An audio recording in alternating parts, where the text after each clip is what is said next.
Si vous êtes investisseur dans les crypto-monnaies et que vous passez un petit peu de temps à faire des recherches sur des nouveaux projets et à chercher des pépites et trouver quel projet pourrait être le meilleur investissement sur le long terme, vous avez sûrement dû, à un moment ou à un autre, choisir entre deux projets et vous aviez pas du tout les connaissances techniques pour savoir quelle blockchain allait être la plus adaptée sur le long terme. Est-ce que cette blockchain qui a le plus de scalabilité peut surperformer cette blockchain qui est plus décentralisée, ou est-ce que cette blockchain hyper sécurisée mais avec peu de scalabilité peut réussir à se défaire du marché? C'est assez compliqué et ça va le devenir de plus en plus parce qu'en ce moment on est un peu dans un système de proof of concept où toutes les blockchains essayent de montrer au marché et au grand public que leur technologie est la meilleure et que leur technologie doit être adoptée par la masse et être utilisée. Ce qui fait que tous les mois on a des nouveaux projets, des nouvelles blockchains qui se vendent d'être plus performantes les unes que les autres mais qui seront certainement dépassées par les blockchains qui vont arriver dans 6 mois ou dans un an avec des nouveaux consensus ou des nouvelles façons de faire. Du coup pendant cette période de proof of concept c'est assez compliqué de s'y retrouver et de pouvoir investir sur le bon cheval, la bonne blockchain. Mais il y a une alternative que je trouve très intéressante qui pourrait être une technique d'investissement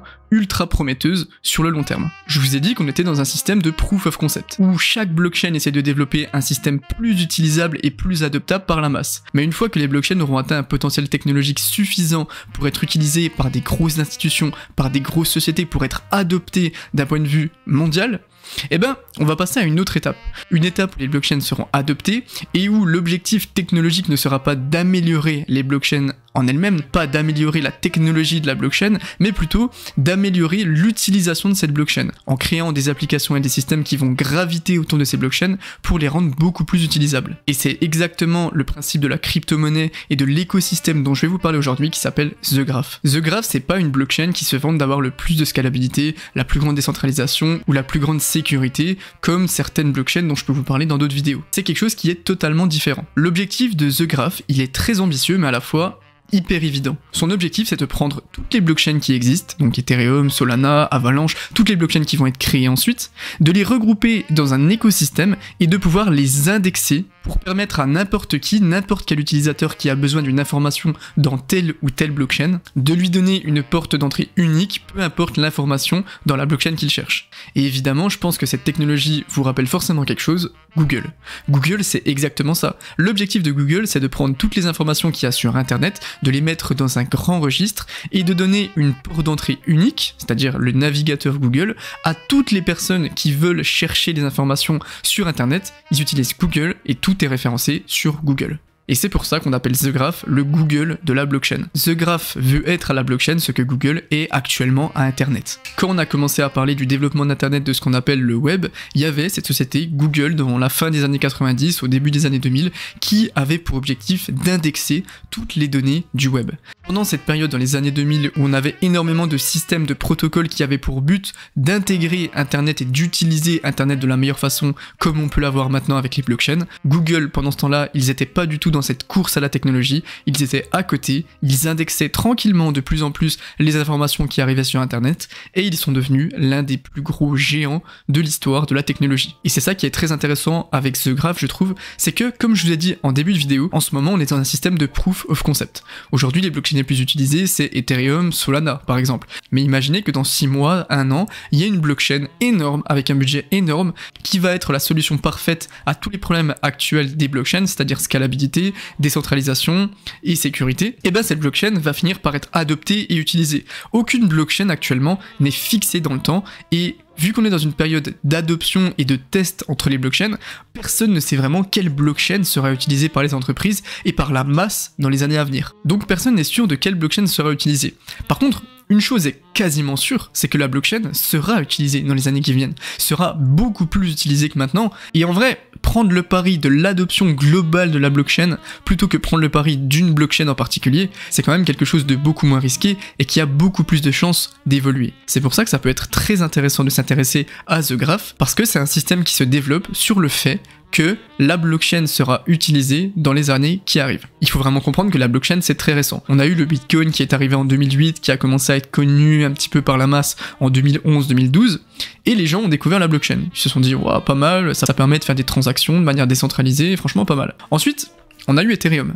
Et là, Ethereum a vraiment tout changé en 2014. Ethereum a montré que la blockchain, donc la blockchain de 2e génération, pouvait être une technologie qui accepte ce qu'on appelle des smart contracts et qui pouvait potentiellement être adopté de manière beaucoup plus importante que juste faire des transactions de Bitcoin avec des gros frais.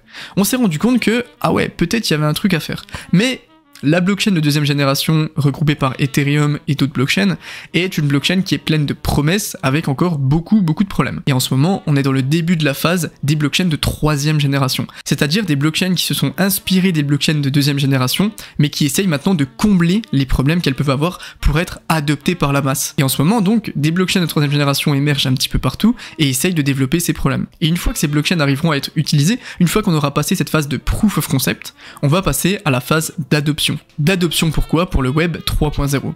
Sauf que une fois que le web 3.0, qui sera gouverné par des blockchains de troisième génération, sera utilisé et adopté, ce qui arrivera très certainement dans quelques années, on va avoir énormément d'applications qui vont graviter autour de ce web 3.0 pour pouvoir l'organiser et pour pouvoir permettre à ces blockchains qui auront des capacités technologiques suffisantes de communiquer entre elles et de s'améliorer dans l'adoption et dans l'utilisation. Et donc c'est assez avant-gardiste de regarder actuellement quels sont les projets qui peuvent être utiles au développement du web 3.0. Parce que ces projets, ils existent, pour l'instant ils sont totalement sous-évalués parce qu'ils sont largement sous-utilisés par rapport à leur utilisation potentielle, mais dans les années à venir, ils vont jouer un rôle primordial dans la blockchain et dans son utilisation. Donc en gros, ce petit topo, c'était vraiment pour vous expliquer pourquoi les projets comme The Graph et pourquoi The Graph en priorité sont des projets ultra intéressants pour un investissement long terme actuellement et pourquoi c'est potentiellement des investissements qui seront beaucoup plus lisses et beaucoup plus sûrs entre guillemets que les blockchains à potentiel parce qu'elles peuvent totalement être dépassées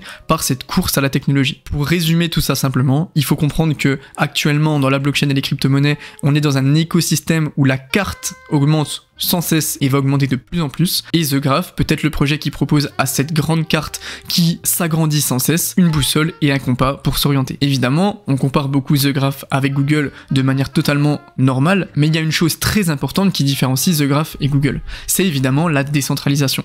Google, c'est une société qui est centralisée. Si vous utilisez YouTube, si vous utilisez Google Drive, tout passe par cette société privée qui est Google, et vos informations, vos serveurs, tout ce que vous faites sur les réseaux Google sont stockés sur Google. Et évidemment, l'objectif de ce graphe, c'est de distribuer cet aspect très centralisé que pourrait avoir Google avec Internet.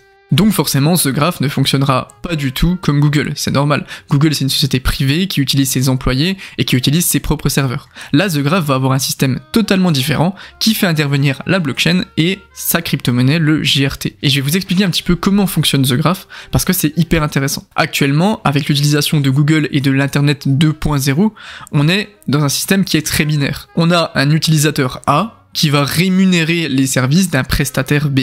D'accord, c'est très centralisé. L'objectif de ce graphe, c'est de proposer à cet utilisateur des logiciels qui sont libres et open source. En gros, on va avoir de moins en moins de frontières entre les utilisateurs, les consommateurs et les producteurs, et les rôles de chacun vont être de plus en plus interchangeables, suivant les besoins, les circonstances et les conditions. Et évidemment, il n'y aura aucune autorité centrale qui va contrôler tout ça. L'objectif de ce graphe, on l'a dit, c'est d'aller extraire des informations de toutes les blockchains, les regrouper en une même entité pour qu'un utilisateur puisse utiliser la même plateforme pour avoir n'importe quelle information de n'importe quelle blockchain. Vous avez sûrement compris que actuellement les blockchains sont pleines de promesses énormes. Mais pour l'instant, il y a énormément de limites et la limite la plus importante pour l'instant, c'est le fait que les blockchains ne parlent pas du tout la même langue. Chaque blockchain est codée avec son propre consensus, son propre système, et elles ne peuvent pas communiquer entre elles. Ce qui fait que du coup, à chaque fois que des développeurs travaillent sur des applications décentralisées, ils passent un temps de malade à essayer de permettre à leur application d'être lisible sur toutes les blockchains. Et ils passent quasiment autant, voire plus de temps à essayer de faire ça, à essayer de rendre leur application interopérable, plutôt qu'à se concentrer sur le développement de leur application en profondeur. Et vous vous doutez bien que du coup ça c'est un problème pour l'échelle d'adoption de masse. Et du coup pour qu'il fonctionne, l'écosystème de The Graph, il doit faire appel à plusieurs groupes d'utilisateurs, d'intervenants à l'intérieur de The Graph pour pouvoir aller récolter les données, les assembler entre elles, les valider, les sécuriser, etc. Et on va regarder un petit peu comment ça fonctionne. Comme je vous l'ai dit tout à l'heure, le fonctionnement de The Graph, il ne dépend absolument pas d'une autorité centrale de surveillance ou de coordination. Du coup il va falloir assembler des groupes d'individus avec des fonctions différentes et les motiver à travailler dans le même sens et à faire du travail efficace et sécurisé.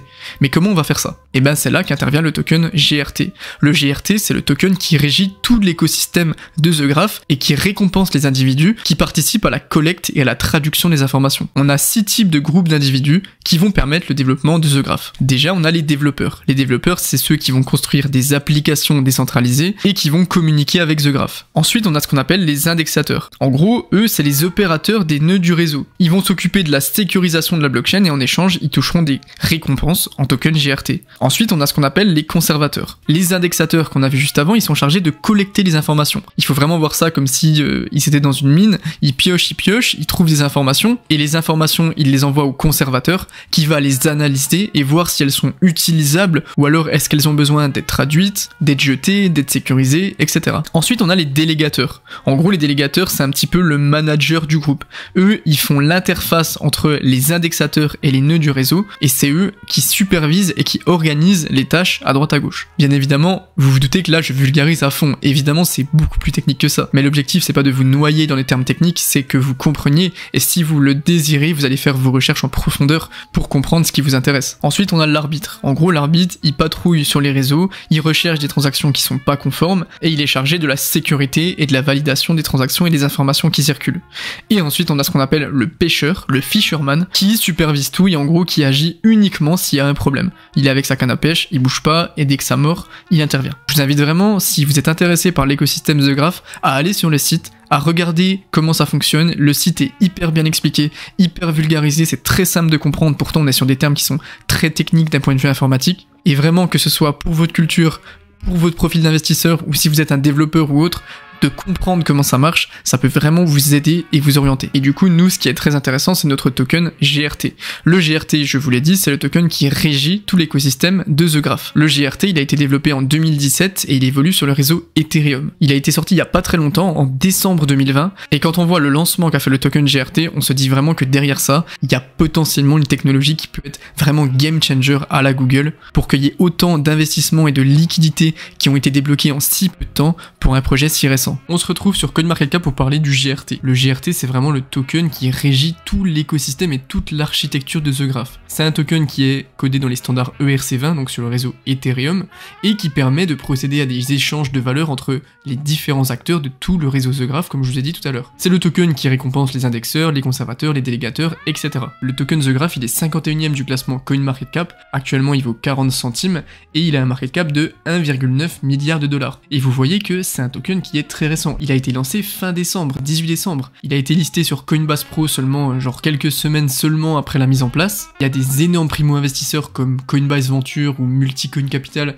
qui ont investi des sommes énormes dans la levée de fonds et l'ICO public a été bouclé genre vraiment en un temps record. On voit que la supply max c'est 10 milliards de tokens GRT. Pour l'instant, il y a 4,7 milliards de tokens en circulation, donc 47%. C'est donc un token inflationniste qui augmente de 3% par an. On est allé taper un ATH en février 2021 avec un token à 2,16$, donc par rapport au lancement, il a été lancé à 0,26, il est monté à 2,16, et pour l'instant, il a connu une période un petit peu plus plate, entre guillemets, au niveau des 40 centimes. La blockchain du GRT, c'est une blockchain qui fonctionne en proof of stake. Donc qui dit proof of stake dit stacking possible. Ce qui est cool, c'est que vous pouvez stacker vos GRT directement depuis la plateforme de The Graph et connecter vos tokens à votre wallet MetaMask pour avoir les rewards directement sur MetaMask. Franchement, j'ai stacké des GRT et c'est vraiment simple et vous pouvez avoir entre 10 et 20% de dividendes par an, ce qui est très très solide, surtout si vous faites du hold long terme. À la base, The Graph, il avait été déployé uniquement sur le réseau Ethereum, mais il prévoit de progressivement intégrer de plus en plus de blockchains. Ces derniers temps, il y a Polkadot, NIR, Solana et même Celo qui ont été intégrés